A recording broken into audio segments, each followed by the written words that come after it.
Good morning, ladies and gentlemen. I'm meadsy69. Welcome back to the channel. In today's video, we are going to be playing the Object 907. Now, the 907 hasn't always been a fan favorite. Now, there are people out there that really like the tank, and understandably so. You know, it's a typical Russian medium tank. It is a typical Russian medium that's a little bit quick, a little bit of troll armor, good DPM, obviously not the best of armors, but overall, you know, a decent tank.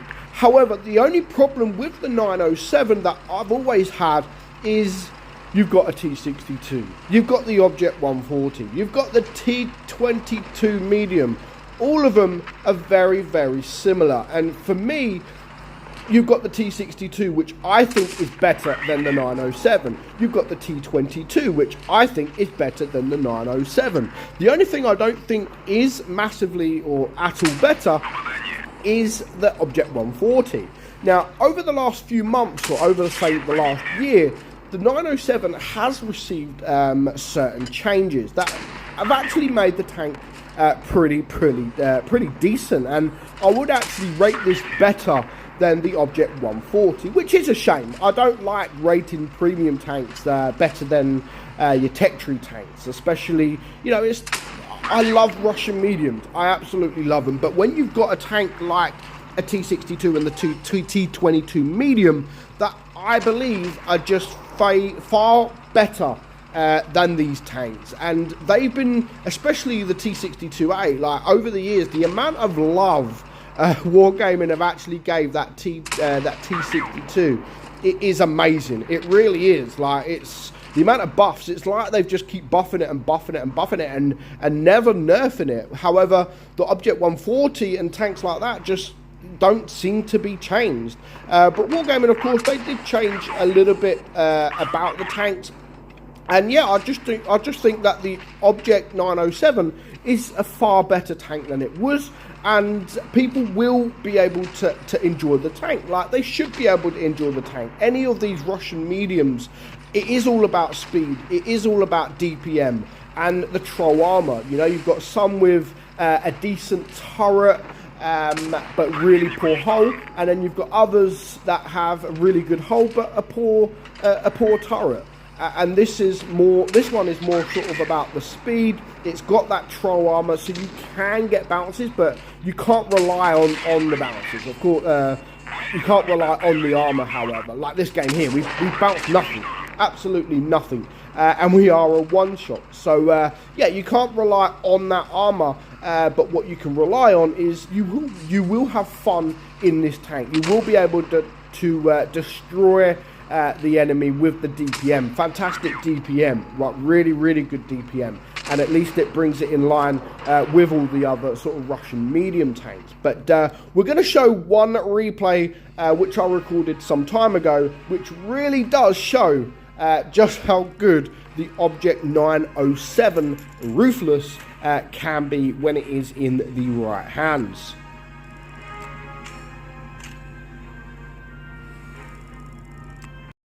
So this replay here on Castilla, it is one of those replays that you watch and you just want it to keep going, and you want there to magically appear like an extra 2 minutes on the clock, because yeah, it's very unfortunate that it was time. It was just the time. It wasn't anything really he did wrong.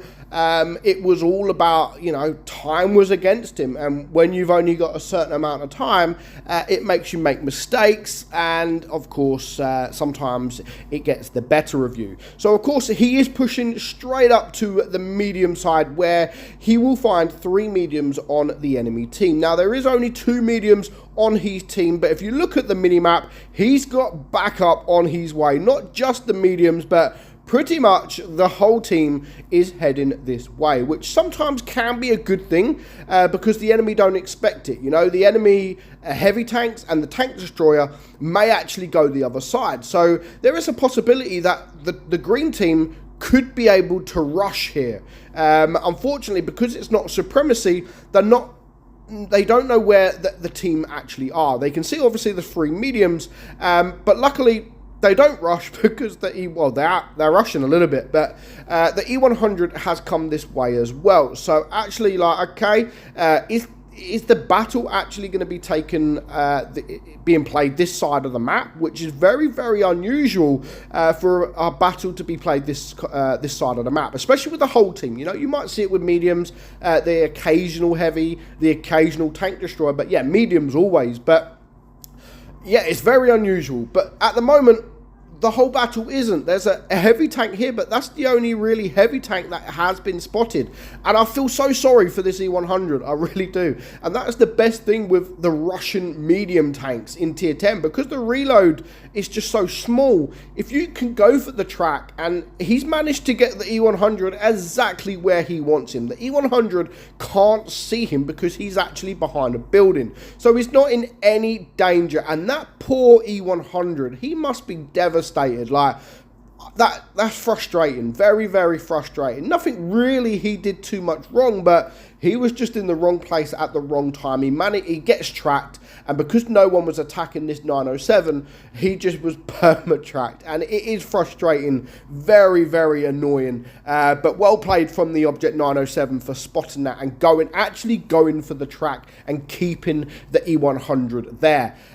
So far, because of that E100's hit points, he's on 3,300 damage. But, you know, the green team, the red team are not over yet. You know, they still got a decent amount of hit points. Luckily for our guy, this STB is not actually looking at him, so he has managed to bring his hit points down. But there are 2 STBs to deal with, and the enemy have started to tear the green team apart. But however, there is still quite a few hit points out there. So if they work together, go for the main targets, then it shouldn't be too difficult to be able to get this win. That guy in the Pajetta, I mean, full hit points, he just completely YOLO'd. If he would have just took his time and played it correctly, then, you know, it would have been probably a completely different outcome. But so far, you can see 3 tanks here. That was a very poor shot from his behalf, especially now. He's not going to be able to get that shot off again because everybody's going to be looking at him. So that there was a very poor shot, but I'm sure he will also tell you that. So he's now pushing. His final teammate is a one-shot. He's going to try and clear this T-57. Right target at the moment because he is the only one there. Does manage to clear him to bring his damage now up to 5,300 damage. And just 3 tanks left. Now, we know where 2 of them are.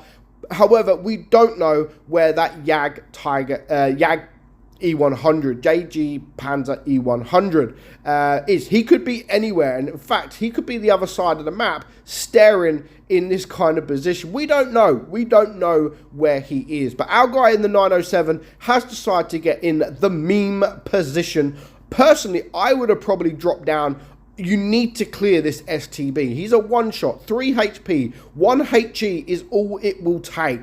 I would have personally just dropped down. I would have dropped down and taken the shot and tried to kill this guy because my Minotauro there is a one-shot. However, he's still in a good position to get the shots off on the Type 71. But as you can see, this STB is still causing issues. That, again, was a very bad miss. And is he going to be able to get the shot off? Luckily, he doesn't get any more damage done. But even if he did get a shot there, he would still be a one-shot. So he is a one-shot to the Type 71, and he is a one-shot, of course, to the Jag Panzer E100. Now, the Minotauro, he has to try and keep the Minotauro alive here. And all whilst the Type 71 is trying to go for the Minnow, he has to try to farm as much damage as he possibly can. Now he needs to rush to get to him before the Minotauro dies. Sadly, he doesn't. And I love the fact that he just slammed on his brakes and was like, no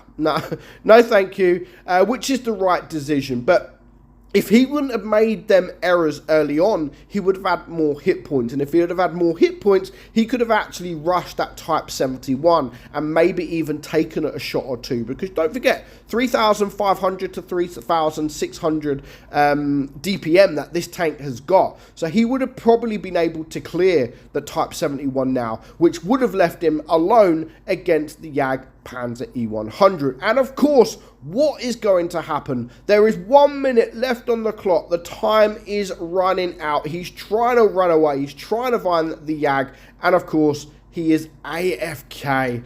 Very, very unfortunate. Well, I say unfortunate, but he's not going at this point of the game. He does the right thing. He's just farming damage here. There is nothing else for him to do, because even if he ignores the YAG and goes for the type, there just isn't time. You know, if there was another 2 minutes left on the clock, then of course, maybe. But at this point in the game, there is just no time to go looking for the type and then come back for the YAG if you do survive. So going for the YAG was definitely the right thing to do. Pump your damage up because you haven't got time to win anyway. And of course, he is going with 15, 14, 13, with 10 seconds pretty much left on the clock. As soon as he comes around the corner, where is this type going to be? Just 5 seconds left on the clock, and as soon as the clock goes, I mean, look at that. Actually, that was very lucky. If that was 1 second later, that would have been a loss. So yeah, it finished when it finished when it did. It was very, very good timing to end. But I just feel if it had 2 minutes left more, he could have ignored that guy and went for the other guy. But I hope you enjoyed today's video, guys. I'm Meadsy, and I'll catch you all soon. Bye.